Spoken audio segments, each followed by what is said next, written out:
पुढची बातमी बघूयात। भाजप आमदार राहुल कुल यांच्यासोबत प्रदीप कंद यांनी मुख्यमंत्री फडणवीसांची भेट घेतली आहे। प्रदीप कंद यांनी पुणे विधान परिषदेसाठी अपक्ष असा उमेदवारी अर्ज भरलाय आणि याच पार्श्वभूमीवरती प्रदीप कंद आणि राहुल कुल या दोघा जणांनी मुख्यमंत्र्यांची भेट घेतली आहे।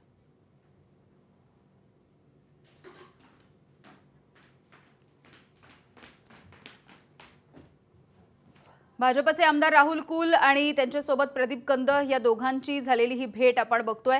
फडणवीसांची त्यांनी ही भेट घेतलेली आहे। कालच विधान परिषदेसाठी अपक्ष म्हणून प्रदीप कंद यांनी पुण्यामधून आपला उमेदवारी अर्ज भरलेला आहे। एबीपी माझा, उघडा डोळे बघा नीट।